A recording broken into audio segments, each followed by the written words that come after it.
Jesus said, "Man cannot live on bread alone, but from every word that proceeds from the mouth of God." You're listening to Daily Truth. Have you ever had God command you to do something that given your particular circumstance, given your particular providential moment that you were living in, this commandment from the scripture to do blank requires you to do about 29 other things as well? Right? It wasn't just, okay, my faith is being tested. God has commanded me to do something that's hard. And all I have to do, right, like kind of like the Avengers, is just snap. Right? Just snap. Well, and then all of a sudden half the population goes away, and all the liberals are excited. Like, snap. No, that's rarely how obedience works. One commandment begets another, begets another, begets another. Thou shalt not steal begets work. There's got to be an alternative of provision. Thou shalt not covet. All the commandments, at bare minimum, infer faith, trust in God. Commandments beget commandments. And so it was with Abraham. It wasn't just kill your son, but he was called by God to kill him in a particular place, in a particular manner. It required a 3 days journey. Can you imagine this thing that nothing in you wants to do but your desire to please and honor the Lord? And it's not just that it's like ripping a Band-Aid off, right? I mean, think about that. Ripping a Band-Aid off, number one, all you have to do is muster up the courage for a moment. And it's done. Just make the decision, you're done. Number two, ripping the Band-Aid off has a beneficial outcome. Otherwise, you wouldn't even be considering taking it off in the first place. So this is something that's going to benefit me. It's going to literally, tangibly benefit me. And all it requires is courage for a moment. Abraham, to obey the commandment given to him, required courage and diligence and constant inferred obedience for days. And it was not ripping off a Band-Aid that would have some kind of positive personal benefit for Abraham. When he got done with it all, the result would be the lack of his son. Phenomenal faith. Abraham showed great readiness to do it. As soon as he had the command given him, he traveled 3 days' journey in order to do it. He took the wood and the burnt offering and laid it on his son, took fire and a knife in his hand, and with the one to burn the wood, with the other to slay his son.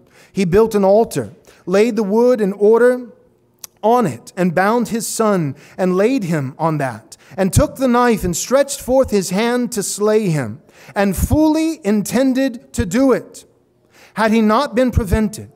And all this he did by faith.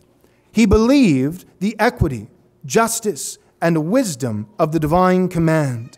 He was fully assured of the truth and faithfulness of God in his promises, however contrary this might seem thereunto. And he was strongly persuaded of the power of accomplishing them in some way or another. In some way or another. Now notice, it's not just that Abraham had his fatherly affection for his son and knew that if he killed his son, he would lose the son that he loved. No, it was deeper than that. It was not just that I'll lose an object of my personal, deep love and affection. No, I'm also losing not just love, but I'm losing hope. It is not just that if I kill Isaac, I'll be brought into grief because I've lost the one I love. No, I'll be brought into despair because I've lost the object and source of hope as well. Through him, God had said through Isaac that Abraham would receive descendants as many as the sand on the seashore and the stars in the heavens. And Abraham knew this. Now notice the timeline. It's important for us to understand this. Genesis chapter 21 verse 12 says this: God said to Abraham, "Be not displeased because of the boy," this referring to Ishmael, "and because of your slave woman, Hagar. Whatever Sarah says to you, do as she tells you." This is when Sarah said to put away Hagar and Ishmael. And Abraham, can I really do that? Can I put away my wife? Abraham was married to Sarah, but also to Hagar. Can I put away my son? Isaac was his son, but so was Ishmael. And the Lord came to reassure Abraham and say, do as your wife tells you, as Sarah says, for through Isaac shall your offspring be named. Now, if we were to go further in Genesis chapter 21, the Lord also assures Abraham by saying that he will care for Hagar and Ishmael. You will not be sending them to their death. I will provide for them. I will care for them. So the Lord affirms Abraham and shores up his faith to put away Hagar and Ishmael by saying they'll be okay. But also notice, the Lord consoles Abraham so that he could send Ishmael away by also confirming precisely who the promise would come. At this point, by way of inferring, we should assume Abraham was not exactly sure. Well, he probably was leaning towards, I think it's Isaac, but he may have thought there's a chance that the promise could come through Ishmael. But the Lord confirms his word. No, it is through Isaac that the promise will come. It is through Isaac that you will receive as many descendants as the sand of the seashore. And I will care for Hagar and Ishmael. So do as Sarah says and send them away. Now notice, this is when Isaac is a young boy. This is before, this instance in Genesis chapter 21 is before Abraham's faith was tested. So when Abraham is going to the mount to build an altar and to put his son upon it and to kill him and to offer him up to the Lord, this is with the knowledge, not without, but with the prior knowledge that Isaac is the venue, the avenue, the source of God's promise. God promised Abraham that he would lead him into a land he did not know, and that he would give him a great many descendants, and that it was going to happen through Isaac. And so when God commands Abraham, after all that, after making these promises and confirming these promises and clearly specifying that the promise would in fact come through Isaac, it's after all that God is calling Abraham to kill Isaac. And so what Abraham is being called to do is not only lose an object of his love, but lose the source of his hope. Not just being thrust into grief, but also despair. And it doesn't just come with a snap of a finger, in a moment just willing yourself up to make the right moral choice in obedience to God, and it's been done. No, it's a commandment that by way of implication requires obedience again and again and again for days. It requires even physical diligence to make the journey, to climb the mountain, to build the altar. And all of this, not only does Abraham reluctantly do, but he shows great readiness to do it. Abraham, rightly called the father of faith.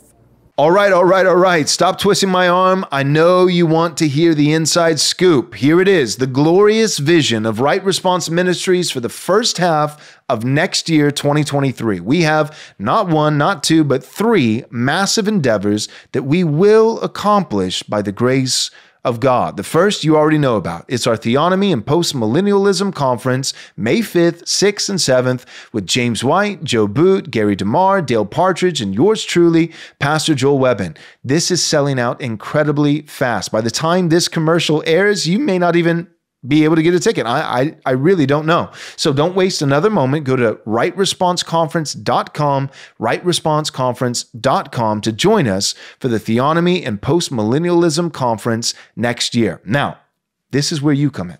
We need your help. Our next two endeavors are, number one, a documentary style film, and number two, a brand new studio. Both of these things are seeking to accomplish one primary goal, which is excellent, high-quality, glorious Christian media.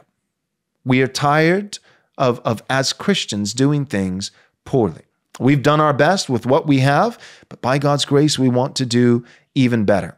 This is not going to be just another video. This is not going to be a sermon or an interview or a podcast, but we're going to make a documentary style film. And we're going to be hiring Nathan Anderson, the director of On Earth as It Is in Heaven, a very, very successful post-millennialism documentary that's on Amazon and YouTube, came out a couple years ago. He's going to be flying in from Chile to help us direct this film. And our documentary is going to be on postmillennialism and theonomy, why it's biblically valid, why it's absolutely necessary, and why, by the grace of God, theonomy and postmillennialism are currently on the rise. So we're going to make this film, and we need your support. And not just this film, but we're going to make all of our videos and podcasting and everything we do here at Right Response Ministries better.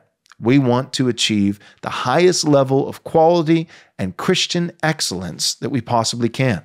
That's where the new studio comes in. This new film, our date that we're shooting for is that it would be complete and publicly available in May or June of 2023, next year. The studio, our goal is that it would be completely done in its construction and the equipment and the setup and the stage and everything by January, February of 2023 next year. We need your prayers. We need your encouragement. And for those of you who are willing to do so, we need your generous support. You can give towards these endeavors by going to rightresponseministries.com/donate. Again, that's rightresponseministries.com/donate. Thank you so much for all your help. God bless.